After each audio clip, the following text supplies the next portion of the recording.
And we're live. Alrighty, what is up, Jukebox Heroes? Now, Brooklyn is away getting drunk on Canadian Thanksgiving, so he left the inmates in charge of the asylum. Hi. I'm your friendly neighborhood vicious trollop, Jessica Morgan, and we are in for a Jukebox Dance Off tonight. Priority 1 message coming in on the And Jess forgot to silence her phone. Oopsies. But anywho, we have a brand new player with us. Adam Morales, taking on the first victim of the Jukebox Dance Off. Don't know who the heck he could have sadly lost to, but it's Kaleb Koho. But first, Adam, are you excited to finally get into this ring? Yes, I am.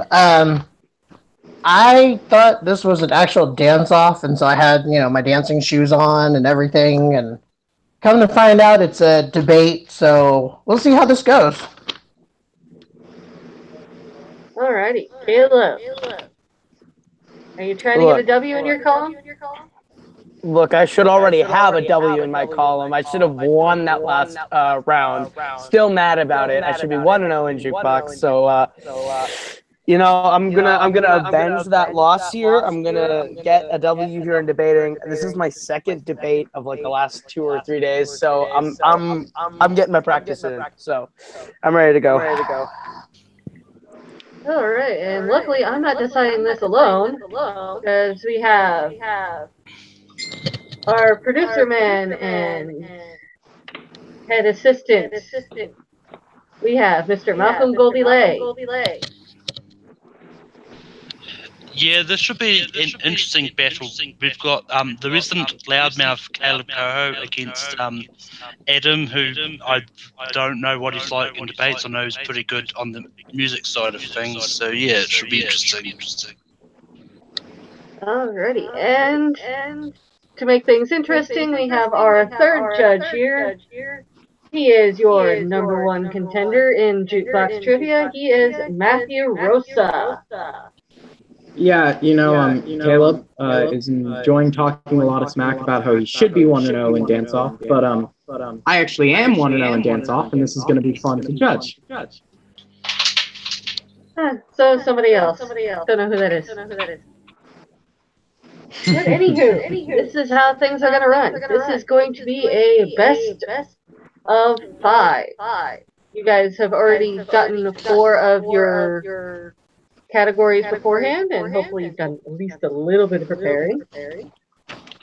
You're going to get a total of a 1-minute intro, and then 5 minutes to debate, and then a quick 30-second closing, and we will decide from there.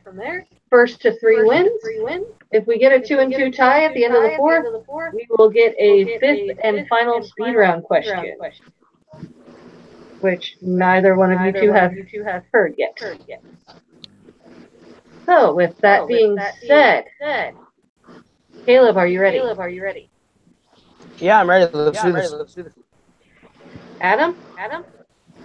I'm ready. Alrighty. And Kaleb, as our returning player, you will get to choose either 1, 2, 3, or 4 for the starting question. I'll go with lucky number 4. How about that? Alrighty. We will start with number 4.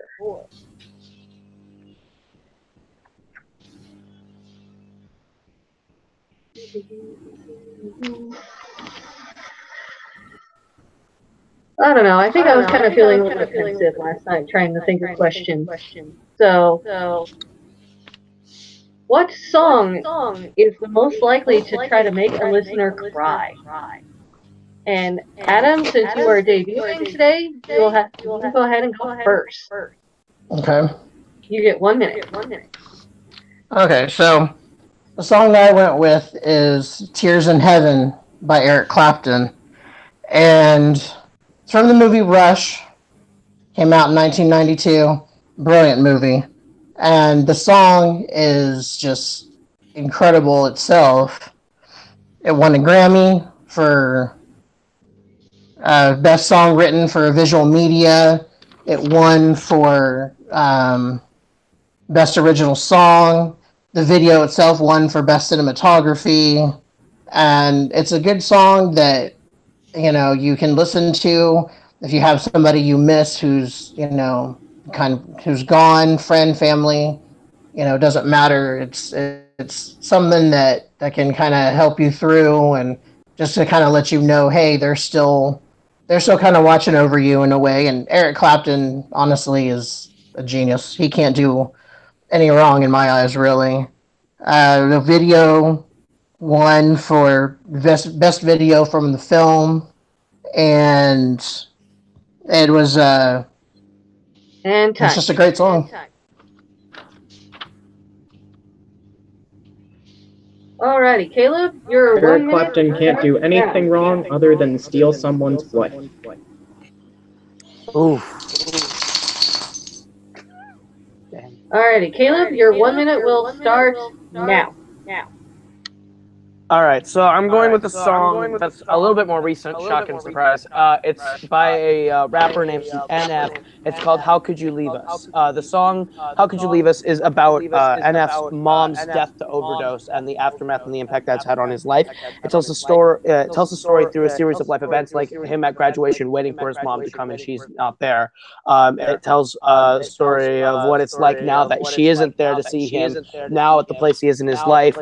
His emotions are so powerful in the song and are conveyed super authentically. His pain is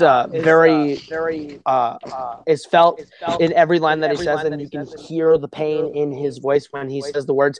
He goes through various stages of grief. He goes through anger. He goes through sadness throughout the song, and it's brutal. He breaks down and cries in the middle of the song because this is still raw for him.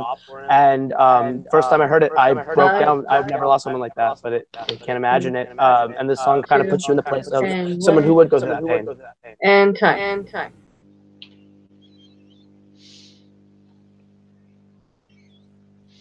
Alrighty, you two will have 5 minutes to debate, starting. Yeah. All right. So I'll go ahead and start. When you were trying to sell me on the Eric Clapton song, you kind of used a lot that it was from a movie, and you kind of relied heavily on the award side of it, and not why it's a good song, but not really hit me on why it makes it sad. The thing is, with How Could You Leave Us, that really puts you in the place of someone who has felt that loss and goes through that pain, and it's impossible to get out of that song without some emotional wreckage on your first time through. At least it's very tragic and sad. And the thing with Eric Clapton is that song is okay. Like, I get it; it'll make you tear up. Maybe it's a beautiful song, but it's not an emotionally like murderous song in the sense of like it'll really drive tears from you in that sense. I'll go ahead and let you talk. Yeah. I don't want to take up the whole time. Well, no, I mean, I can see that because not a lot of people. I mean, I can't say not a lot of people, but, maybe some people can't relate to the song itself. I, at the time, happened to have lost someone, and so when I hear the song, it's definitely one that makes me cry. I guess I could have, thrown that in there in my opening, but it's just, to me, it feels like it's an emotionally driven song. I probably could have, kind of explained a little more, gotten into there, talked about, kind of who he lost, or who the song he kind of dedicated it to, which I didn't and I should have. But I think for me, it's a song that hits. See, this argument is going to go nowhere if we rely on like personal background to the songs. when I think of an emotional song that like makes you sad, I think it's the story that it tries to present within the song, and I think the story within "How Could You Leave Us" is just more tragic and sad than Eric Clapton. Eric Clapton's, I think, is a more beautiful song, and I think that'll kind of make the tears come in that sense.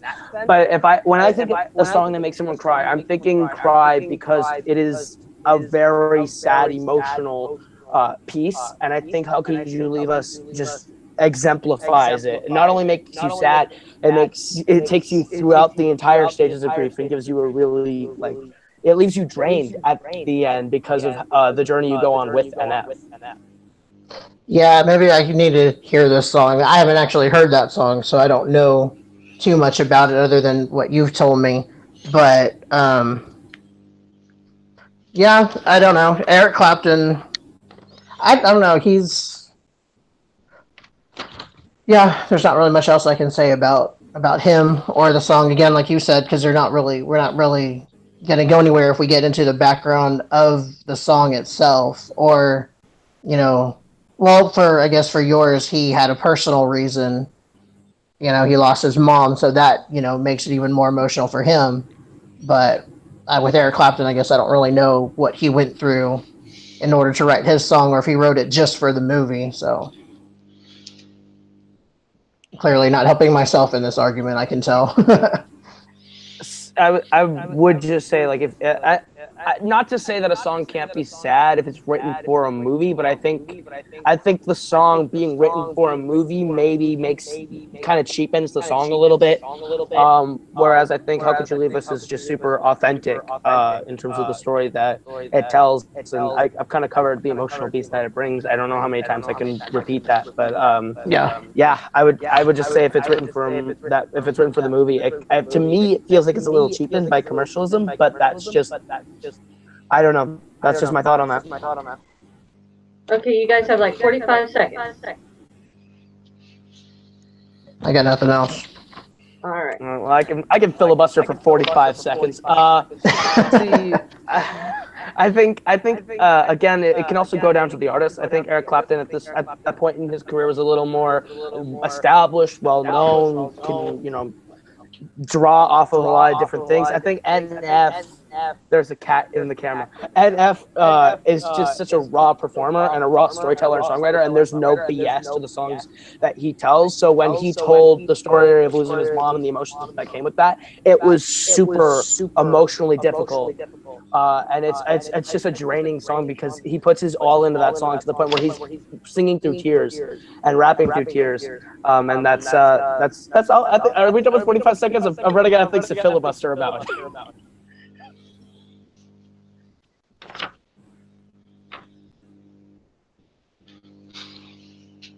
Okay, so we'll give you a quick 30 seconds to just summarize any final thoughts.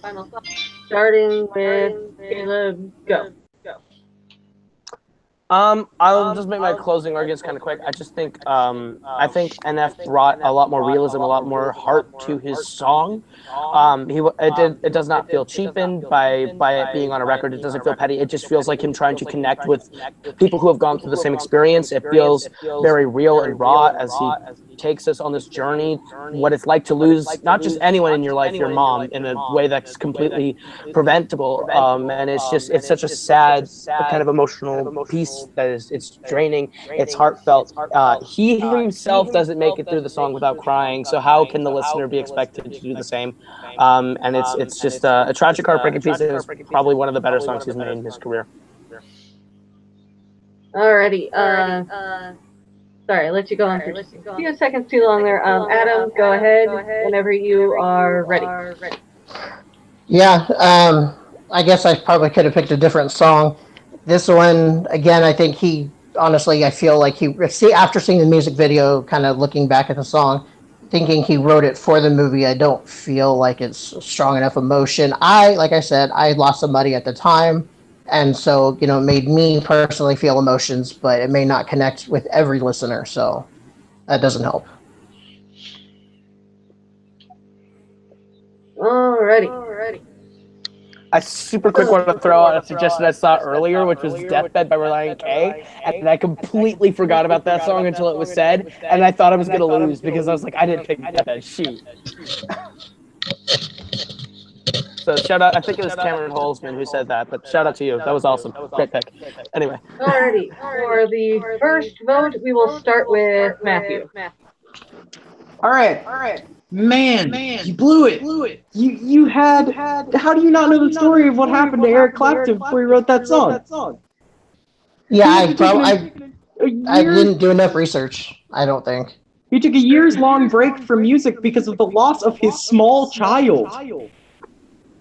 It wasn't for the movie. I mean, they used it in the movie, but he wrote that song because he had lost his child. He had taken a complete retirement from touring. He said he was done making music. That was his return. If you had mentioned that, you would have won this. You would have knocked him out like it was nothing.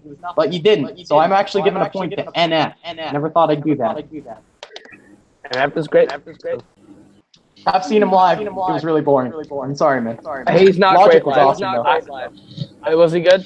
I didn't go to that tour, but I've seen him live. That's not great live. He's a great artist.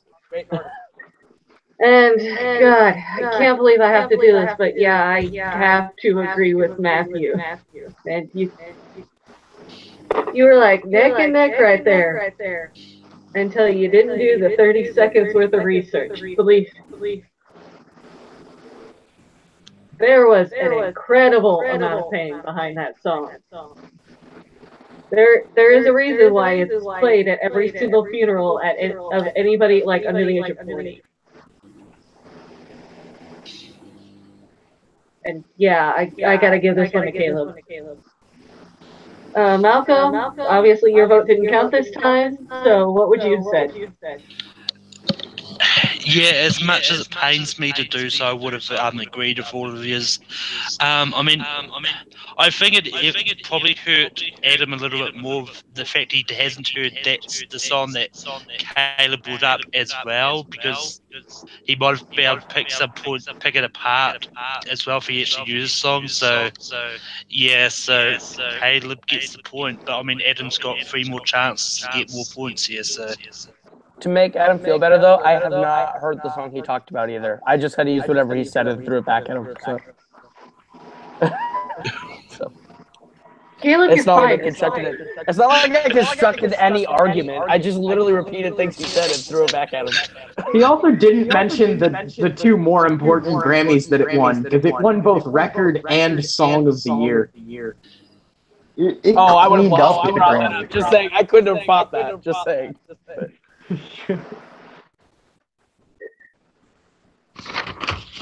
Alrighty. Well, your second question for this Jukebox tournament. We've all either probably seen Venom or are avoiding it like a 40-foot plague. Although I have heard the what they would call a theme song. So, kind of in that vein, what is the absolute worst rap song from a soundtrack? And we're going to go ahead and start with Caleb on this one. We'll give you 1 minute and go. I actually went with the song from Venom because I went and saw Venom. I didn't hate it, didn't love it. It's kind of a weird mess. But one of the worst parts of the film is the song Venom in the credits, which is from the soundtrack of Venom. It kind of exemplifies everything that's wrong with rap music. It's just a catchy hook and lazy lyrics all the way through. It's Eminem, but Eminem is sleepily going through it. He's not caring at all. It's a paycheck. It's a cash grab. And he's not even dedicating any spirit or emotion or anything to it. It has nothing really to say. It's just a catchy hook of Venom, and it gets really annoying after a minute. And listening to it for 3 minutes in the credits made me want to get up and leave, even more so than the movie did. So Venom by Eminem is just my pick.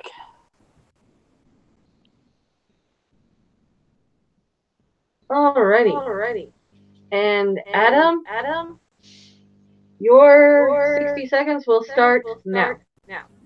Okay, so the song I picked was Ninja Rap by Vanilla Ice from the Ninja Turtles 2 Secret of the Ooze. Now, as a kid, love the movie, still do, still love the Ninja Turtles. That song is terrible. Vanilla Ice had his moment way back when, not really, I guess, kind of, sort of, Ice Ice Baby, whatever. But that song, granted, he's performing it in the movie, so, he's doing his thing, but it is just not a good song. It's catchy, kind of like how the Venom song is for Eminem and the Venom soundtrack, but aside from being catchy, yeah, it's not a very good song.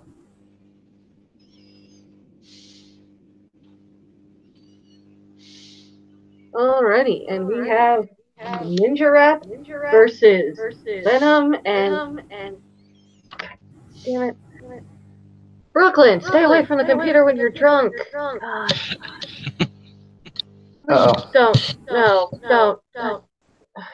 Okay. Okay, I have been overruled by our jukebox head Pooba. It's a trick question, y'all. Oh, snap!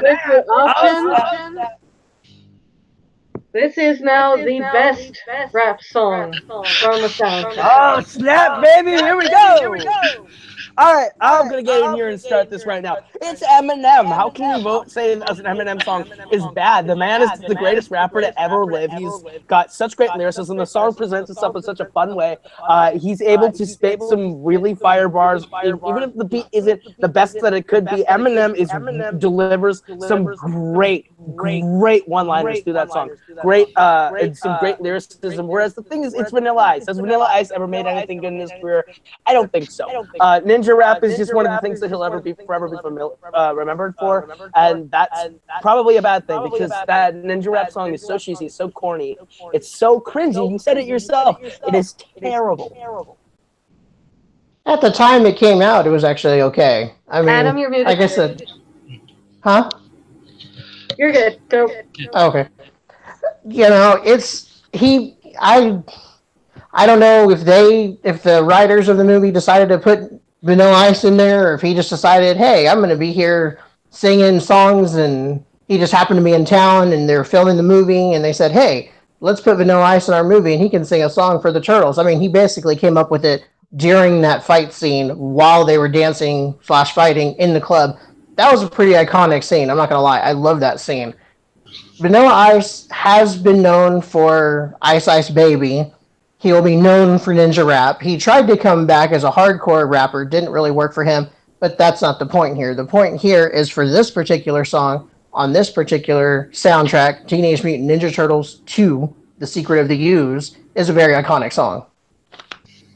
See, it can be iconic, but iconic does not equal good. See, Venom is not going to be an iconic song, but it is a fun song that does exemplify the fun that comes out of Venom, the sort of fun dynamic between Eddie Brock and the Venom symbiote is kind of exemplified in the Venom song by Eminem, and Venom spits bars, or not Venom, Eminem spits bars on Venom, and it's a really solid song. It's one of there's a reason why he also moved it to his new album Kamikaze, because he felt it was so good that he could put it in with his own songs, because it was so good it could stand up against the rest of his discography. The only place I can hear Ninja Rap from is to go look up the movie, because Vanilla Ice was so embarrassed of the song he didn't think it was good enough to be lumped in with the rest of his bad music that he thinks is good. Like Vanilla Ice is a gimmick, and Ninja Rap is one of his worst gimmicks. Whereas Venom it's actually not, it's good enough to be held up to the likes of Lucky You and the rest of the songs on Kamikaze, because Eminem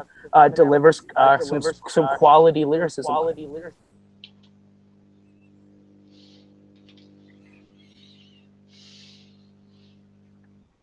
right, you guys still have like 2 minutes.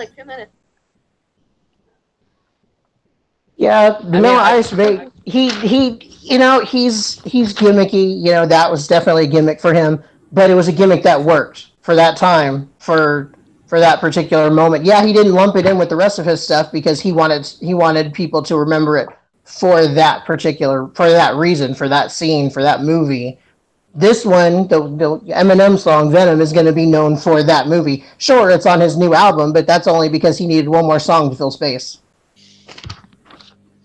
See, I disagree. I think he put it on there for the quality of the song. But you're right. It will be remembered for being part of Venom because it exemplifies the movie. It takes all the themes, the ideas of the movie, puts into the song, and creates a fun song that highlights the fun pieces and the fun aspects of the film.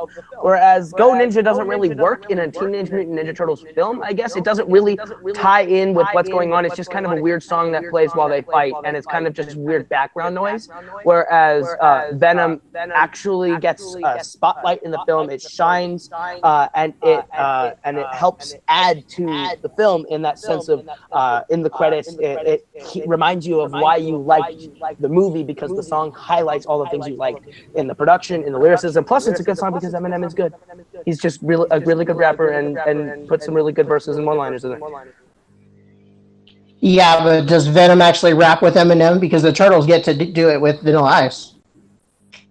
See, but that's I don't need a fourth wall break where a rapper gets on stage and does his song where we do full stop in the movie. Guys, Vanilla Ice is going to get on stage and rap with the Turtles because we needed 5 minutes to close up this movie. Eminem gets the 3 minutes of credit time while they play the names, so you can remember everything you liked about the movie while the song goes because it highlights everything you liked about the movie.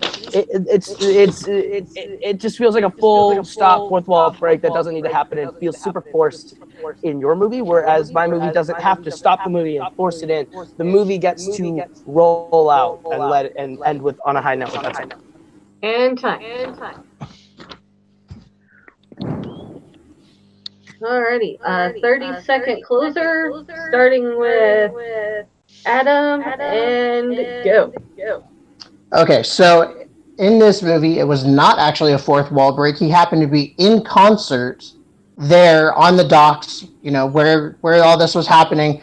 One of the Turtles gets thrown through a wall, happens to end up in the club, music stops, dialogue things, stuff like that happen. They start fighting. He sees the fight, and he basically improvises the song for that scene. So it's not necessarily a fourth wall break. He gets inspired by the Turtles and performs for it for everybody. And time.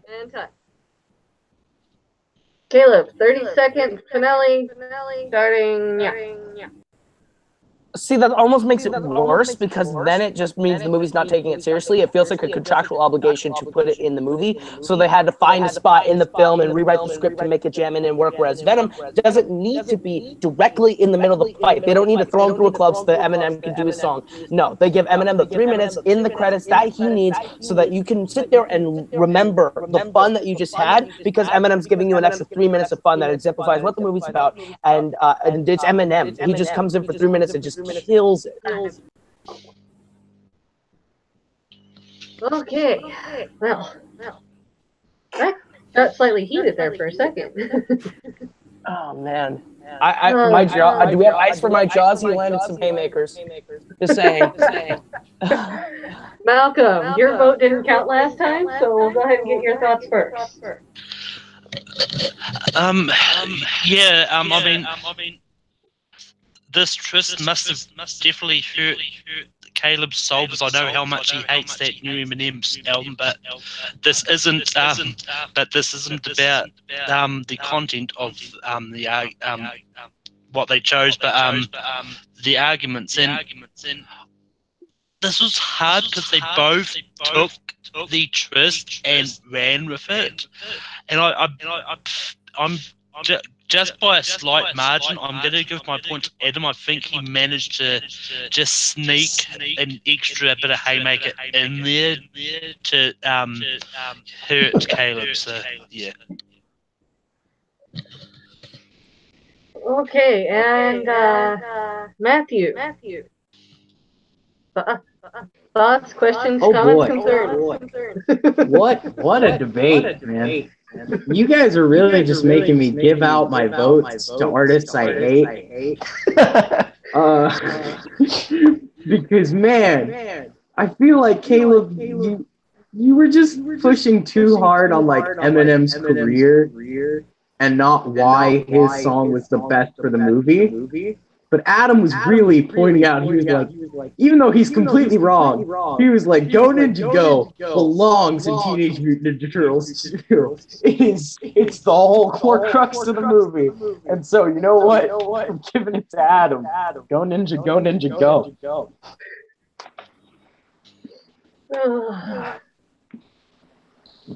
As much as it would hate me because I am semi-controversially in Eminem's camp, like I have been listening to that shit since junior high.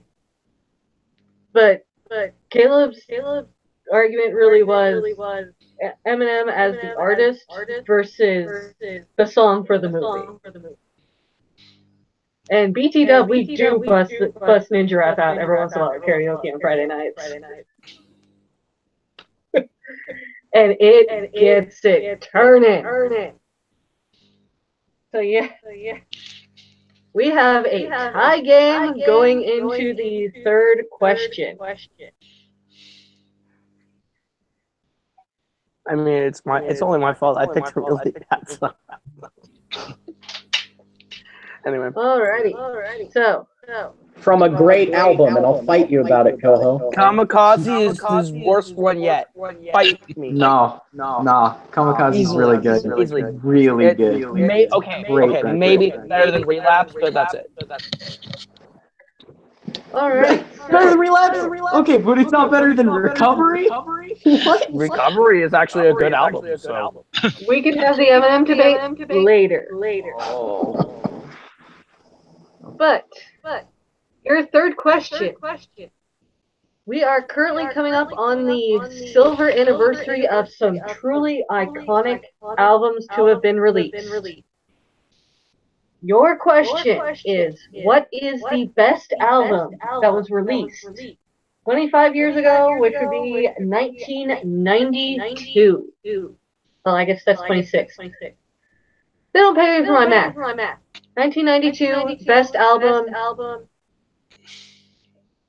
And Adam, you can go ahead and start us off. Okay, so best album, I think, from 1992 is The Chronic by Dr. Dre. After he left Eazy-E and Ruthless Records, he decided, I'm going to make my own label. He created Death Row Records. First album he released, The Chronic, certified triple platinum, peaked at number 3 on the Billboard, gave you the introduction of Snoop Dogg and numerous others. I mean, Dr. Dre is a legend, and this is the reason why he's a legend. It was recorded in December of 92 and released in June. It was his debut studio album for his record label. Man is a genius. Alrighty. Adam has voted for Dre's The Chronic. Now, Caleb, I have already seen your answer, and I'm going to love this argument. So go ahead. All right, ladies and gentlemen, hold on to your butts. Because we are going to 1992, the year when DC Talk exploded with their album Free at Last. Now, Free at Last, when I say DC Talk, I was like, are you talking about that Christian rap group that came out the night? Yes, because here's the thing. DC Talk is much more than a Christian rap trio from the 90s. That group with their album Free at Last brought to us a bunch of different songs. Love is a Verb, Lean on Me, Two Honks and a Negro, which was one of the most controversial Christian songs to ever come out. But what it did is the album expressed progressive views in a racially divided time and preached unity, equality, and love in every single one of the lyrics. And it was one of those really interesting albums that I think is one of the crucial ones to start to try and bring people together in a big way in the 90s. It also won the Grammy for Best Rock Gospel Album, which was DC Talk's first Grammy, and this album launched a career that lasted the rest of the decade and is still going today.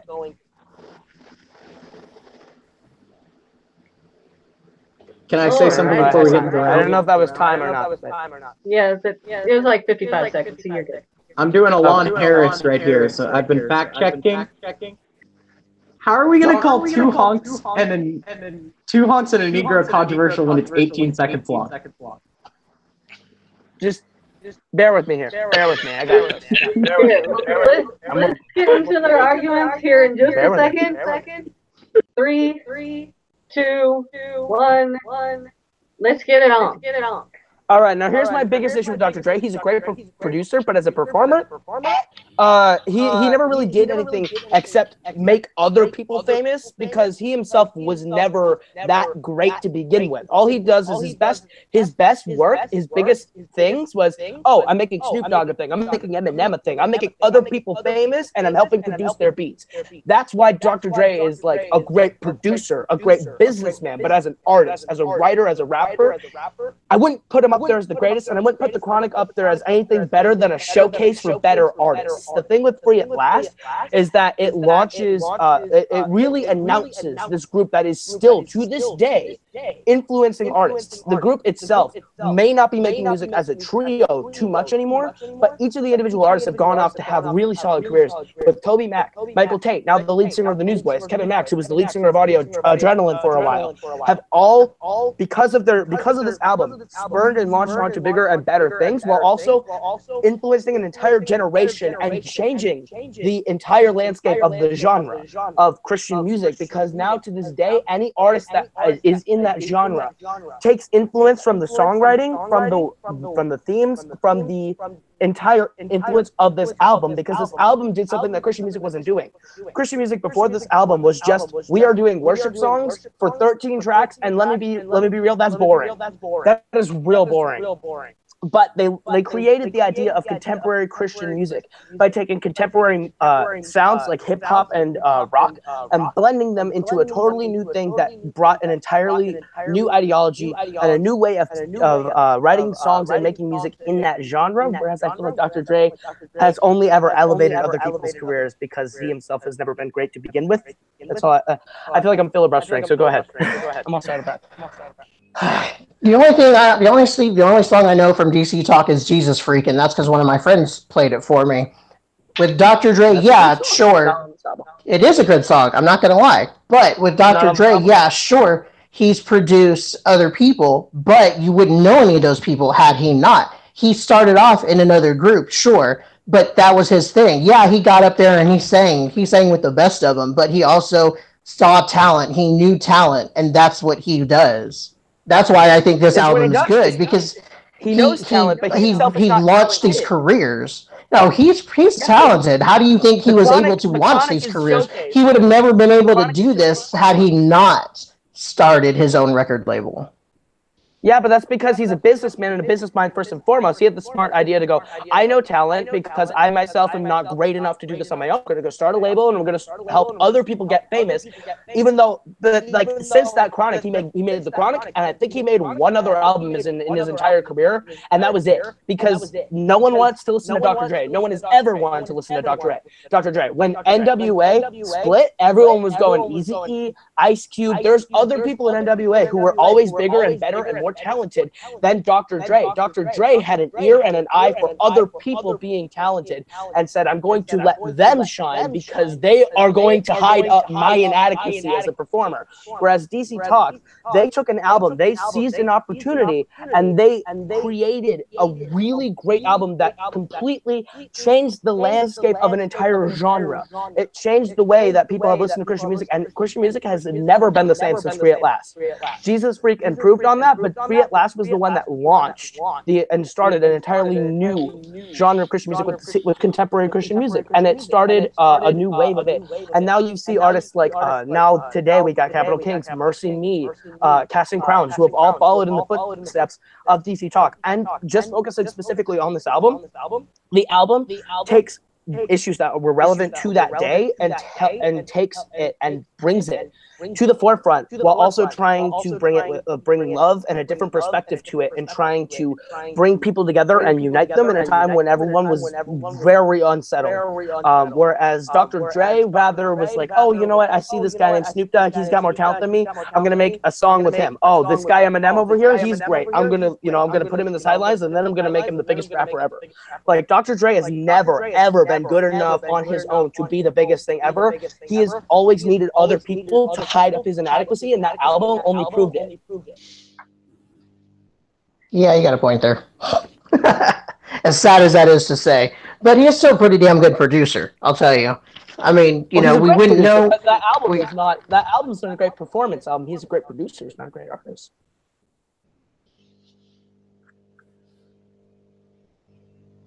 Sorry, time.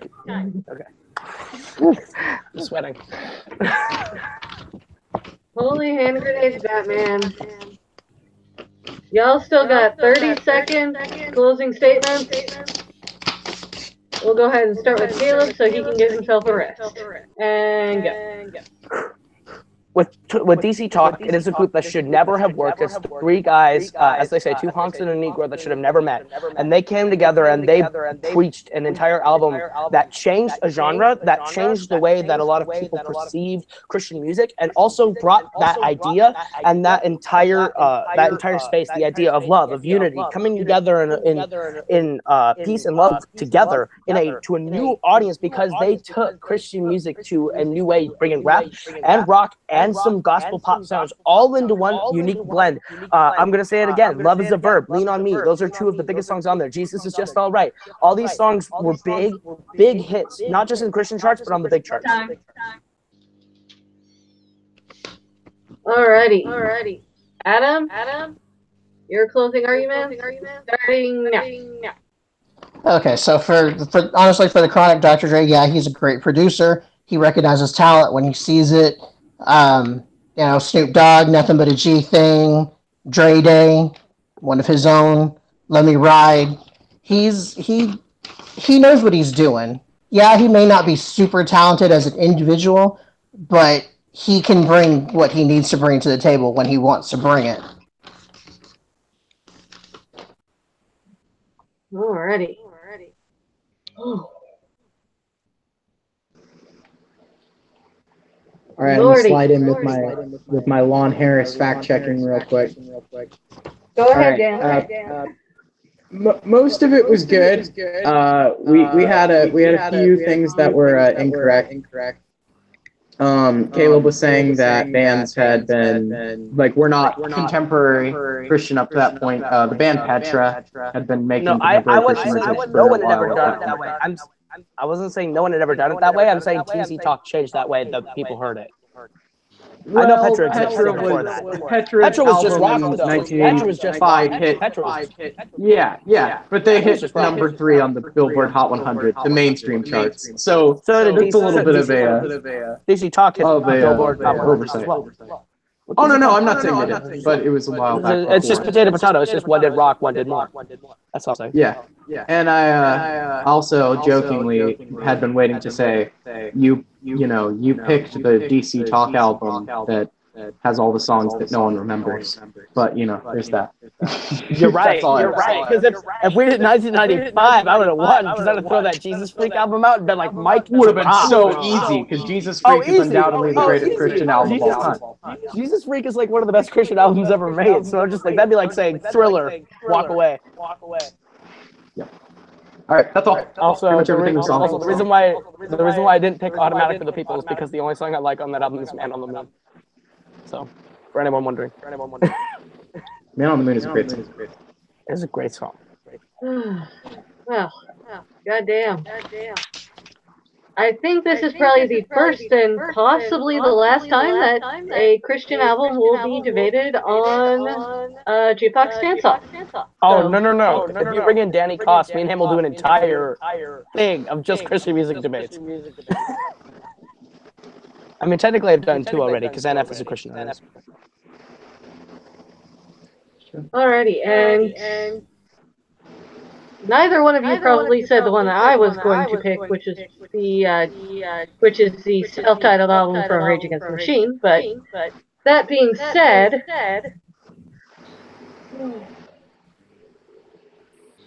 it probably hurt Caleb to do it, but god damn it, you were kind of annihilating the Chronic there. Oh, I don't think Dr. J is a great artist. I think The Chronic is fine. It's like an album. So that was me throwing out hot takes. The correct answer for Best Album from 1992 is Your Arsenal by Morrissey, and if you haven't heard it, you owe it to yourself. But I'm going to go ahead and vote for Caleb on this round. Let's see. Malcolm, we'll give you vote number 2. Yeah, I mean, I'm gonna give my vote to Caleb as well because he was just going at it like and Adam barely had any time to defend himself in the little time that Caleb let him actually say something. And it's one of those ones like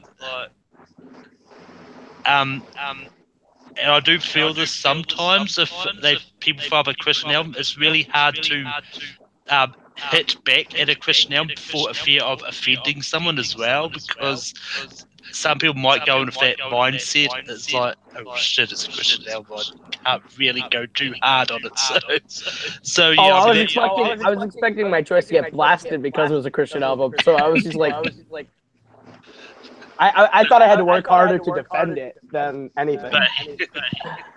But yeah, I mean, Caleb Vinton did his classic, say a lot of stuff and hope that my opponent doesn't get that much time to say anything, and which that wasn't actually my goal. It's just the one I prepped hardest for. Alrighty, I guess Caleb gets the point on that one, unfortunately. Matthew, Ouch. Your vote doesn't count on this one. But Caleb was he argued so hard, and it's fun because he was totally fighting an uphill battle. I mean, The Chronic, in most people's eyes, is a way better album. But it's about the arguments, not about the personal preference. So, in my heart, The Chronic wins, but it was definitely a juicy talk. Alrighty. So we are at 2-1 in favor of Caleb. We have one more question to go in regular time. If Caleb gets this, he will walk away with a victory. Adam does still have a chance to come back in the speed round if he gets this one in his favor. Your question. I was slightly inspired by how much Bradley Cooper surprisingly doesn't suck at singing in what I have seen from A Star Is Born. So my question for you guys is, what is the best album released by an actor turned musician?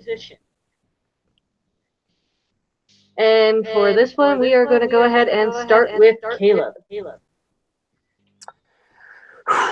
All right, so there's only one answer for actor who became a musician. That's Donald Glover, a.k.a. Childish Gambino, one of the greatest rappers of the decade, as well as one of the greatest artists.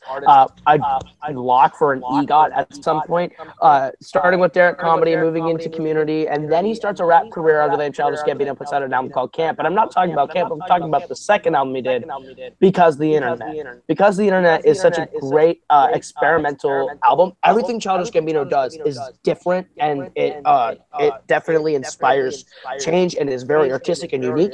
And the best one that I think he's done is Because of the Internet, putting out songs like World Star, Sweatpants, 2005. It's Complex Media named it a top 10 album of 2013, and it earned Glover his first Grammy nominations for Best Rap Album and Best Rap Performance for the song 3005, which I think is my favorite song because it's very fun. But Donald Glover's got such great talent, and that album definitely showcased it. He's gone on since to do shows like Atlanta, and is going to be playing Simba in The Lion King. So my pick is definitely Donald Glover.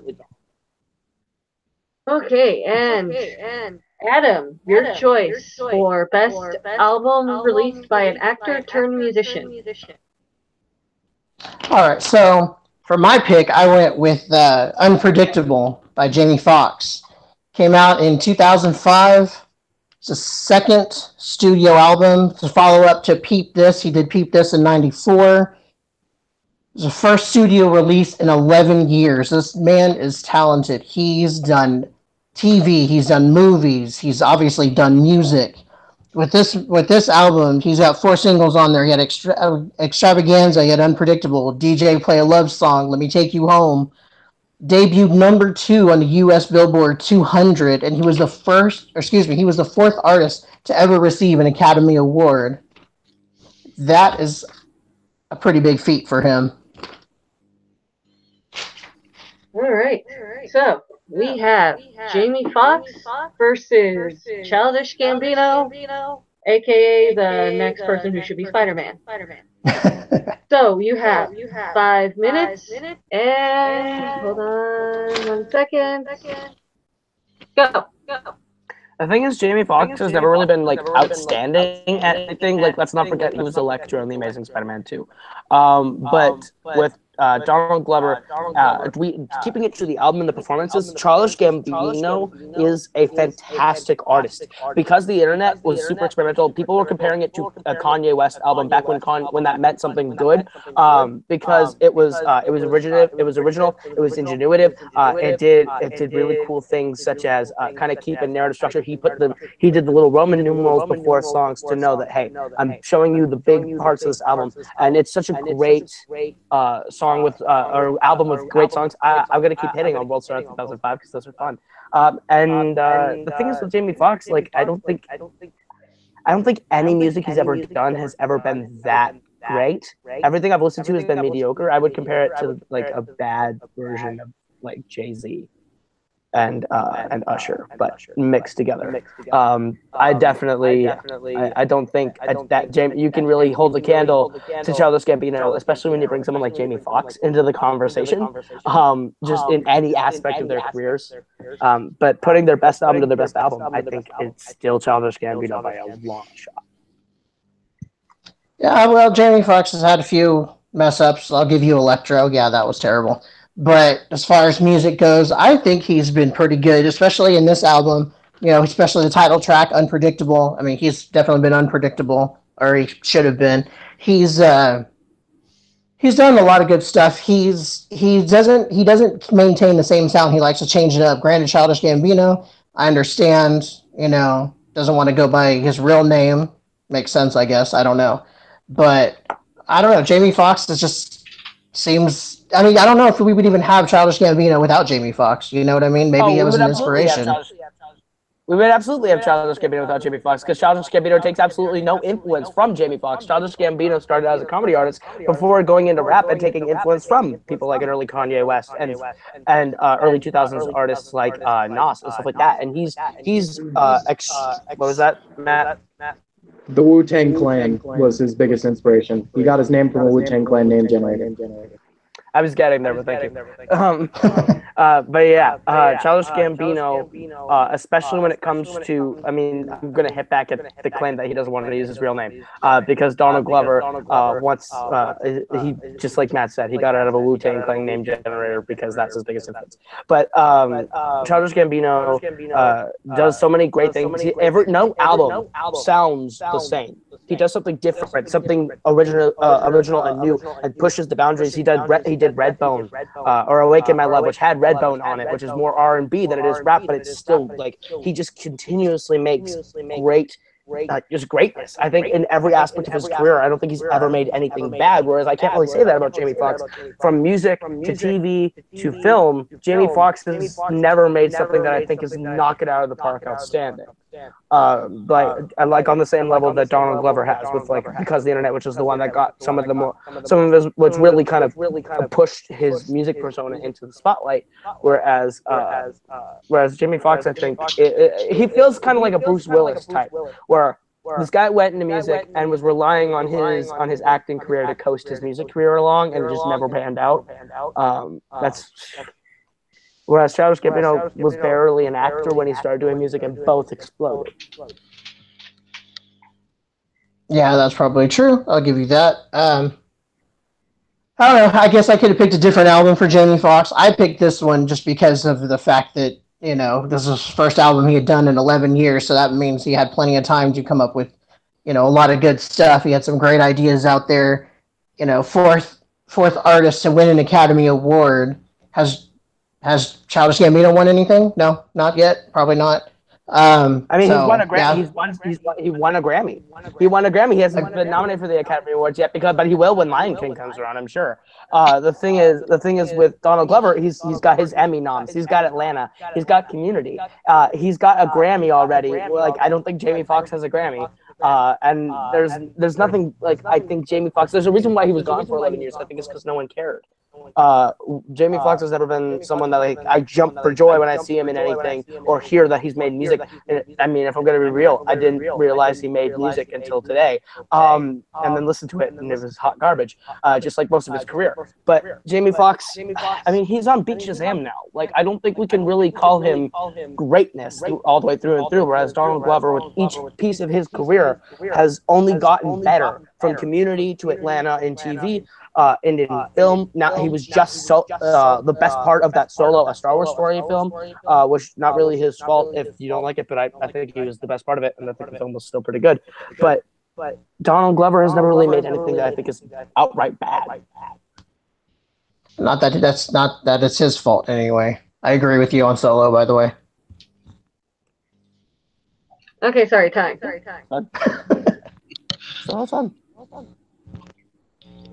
Okay, so you have 30-second closing, and please keep it to the album and artist at hand, not going too far beyond their previous or works after the album that you've chosen. We will start with Adam for your 30 seconds, starting now. Okay, going back again to the album. Debuted at number 2 on the US 200 Billboard chart. Fourth artist to win an Academy Award for singles. Extravaganza, the title track, Unpredictable. DJ Play a Love Song, Can I Take You Home? He's a good R&B artist. This is more of his softer R&B side. He's done some other stuff, a little bit more hip-hop. He's worked with T-Pain and stuff like that. But I think this one did what it needed to do when it came out. Okay. And Caleb, you have 30 seconds beginning now. Because the internet announced this to one of the most ingenuitive young minds in not just film or TV, but in rap music, and because the internet, I think, is definitely the best one he's made thus far. The only reason why he didn't win the Grammys that year was because the world was surprised that Eminem can make a halfway decent album with Marshall Mathers LP2, and that 3005 lost to Pimp a Butterfly, Kendrick Lamar, which is Pete Kendrick Lamar. Those are the only reasons why Childish Gambino was screwed out of those categories. But Childish Gambino with this album was just ingenuitive. It changed the way that we listen to rap. 3005, Will Star Sweatpants, great music, great songs. Time. Matt with the fact check. Yeah, pretty much everything was correct. He had been making music for quite a while. Donald Glover had. He did start out somewhat more comedic. He was inspired by pretty much every artist he listed, to an unhealthy degree with Camp, because it was basically just a Kanye album. I didn't like it. But through and through, most of the things were accurate. He didn't quite mention that because the internet is a soundtrack to a screenplay that he also wrote. That's another little tidbit of information. And Donald Glover has racked up over 60 awards from different things for his acting and music endeavors, while Jamie Foxx has yet to receive an award for his music.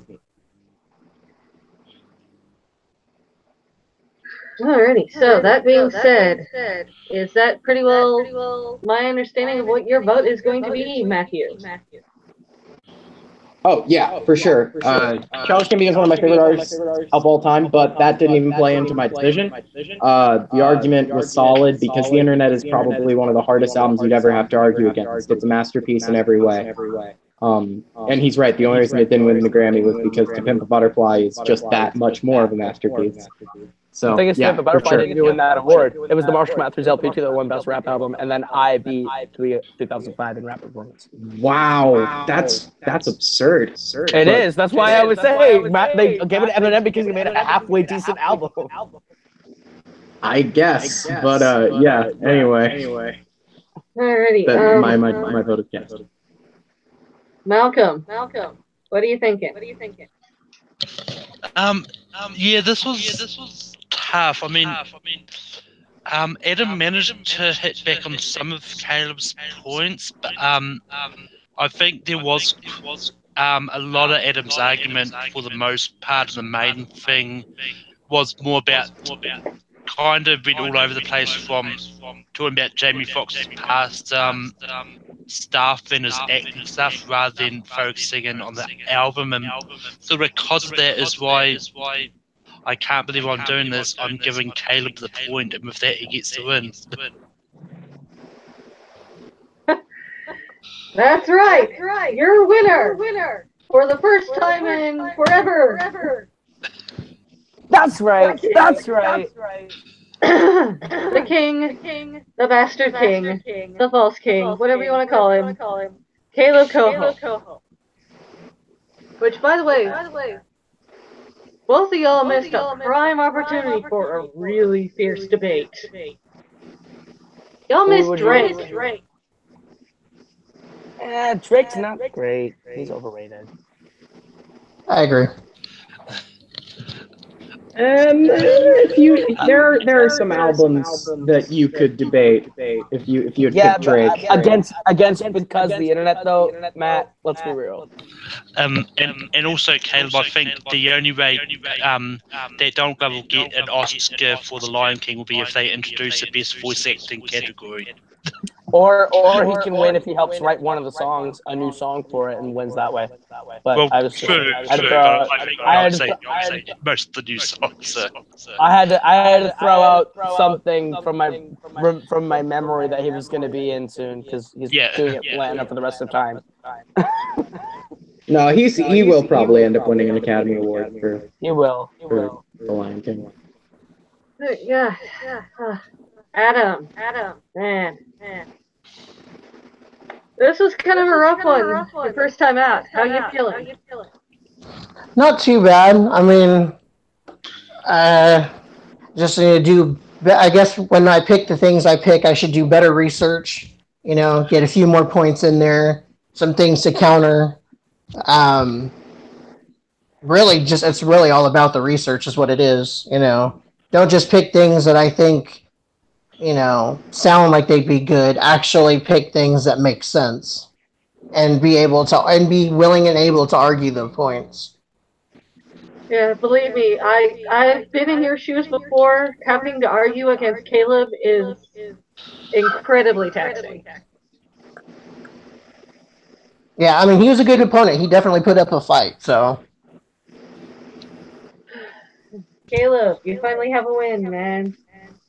You're acting like this is the first time I've won anything ever, and it's like, I mean, I've been around the block, man. I've been here for almost a year now. I've got a couple wins, but it feels good to avenge that loss from you because that was unwarranted. But this feels good. Now I'm 1-1. I want to come back. I want to make a big run because I think I can take that Dance Off title. But I want to get in here and talk music with Cody Newberry. So if Cody Newberry ever wants to fight, like me and Cody can debate about anything, and it's just fun no matter who wins. So if Cody wants to take me on in music, I mean, we already just did movies over in Confidential Cinema, and we'll probably end up doing Nerdgasm somewhere down the line. So let's get all three of the debate leagues involved, and we'll do Dance Off, Nerdgasm, and Confidential, and we'll just put it together and make the trilogy of Cody and Kaleb arguing for 2 hours.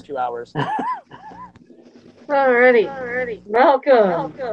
Matthew, any final thoughts before we get off of here? Yeah, I look forward to eventually beating Kaleb and cementing myself as the supreme ruler of the Dance Off division. So, he gets his win tonight. Alrighty, Malcolm. Yeah, I'm just gonna. I really hope this would have gone to a speed round because I would have loved to see Caleb's reaction when the speed round question came up. So we'll talk about it off air then. Just talk about it off air. Alright. Let's just get a quick go around. Where can we find you? Blah blah blah. Where can we go harass you? Starting with Adam. Where can we find you at across the internet? You can find me on Facebook at Adam Morales. Just look me up. My eyes will be a different color. Don't be scared off. Yep, that's where I'll be. Alrighty, short and sweet. I like it. Caleb, give us your Bible. I will give you the Bible, not quite as long as Nico Suave Rigoli. You can find me on Twitter and Instagram at Kaleb Koho. That is KALEB KOHO. You can find me on YouTube, Kaleb Koho, where I do music, Koho Productions, where I do filming on both channels right now. You can find my movie Chick Part 2 out for free. What's not free is my album Shoot for Teams, which you can get on iTunes and Spotify. That is Shoot for Teams by The Forks, which is my rap group that I have. If you like rap music, cool. Check that out if you want to, especially if you got Spotify. It helps me out. You can also find me over on Multiplex Entertainment, where I host Fandom Fight every Friday, Nerdgasm every Saturday, Multiplex Fantasy Football every Wednesday with Tim Smith, and a new show, Jake Marangoni, every Thursday. That will be announced very shortly, sometime in the coming weeks. That'll be cool. Check that out. And you can find me just basically everywhere around these trivia leagues and right here in Jukebox Trivia and Dance Off, coming for those bells, except maybe not Jukebox Trivia because I suck at trivia. So that's been established. Malcolm, where can we find you at today? Yeah, you can find me on Take 3 Productions to host my show Rankum, and next week we're doing movies that take place on Halloween. You can also find me competing in trivia. You can also find me on Multiplex taking on said winner in the sports on the sports battlefield. And you can also find me and Sudraf taking on the Ranger Force and fandom fight. And you can also find me on Twitter, Instagram, and Stardust at Malfoy. And he's playing Dominic Grizzly this Friday. So. Alrighty. Matthew Rosa, where can we find you at? You can find me on Twitter at OTOYT Music. You can find me on all of the social media platforms that On the Tip of Your Tongue. You can find my song Better Half on Spotify and anywhere else that you consume your digital music. We recently crossed the 9,000 play mark on Spotify, which was very exciting. And yeah, I should have another single coming out in the very near future. And after that, we're planning to try and get this stuff on the road. So if I come into a town near you, make sure to come see me. All right, thanks. Listen to Better Half. That's one of my favorite songs this year. Alrighty, and I am the crazy person that got put in charge of this, Jessica Morgan. You can find me all over Facebook and Twitter. You can search for an Instagram with me, but you won't find any pictures on there. And you can find me occasionally jumping in to help out Brooklyn when he is busy or otherwise detained, right here at Jukebox Trivia, or you can also find me over at Multiplex Entertainment, where I am your co-host of Movie Warzone every Monday afternoon. Standard movie trivia, 2-on-2, looking to get into teams at some point once I get my writing team together. But we got our victor, Caleb. Adam, I hope we'll see you again. Matthew, can't wait for your championship bout. And my producer, Malcolm, and my taco should be here any minute, so I'm getting out of here.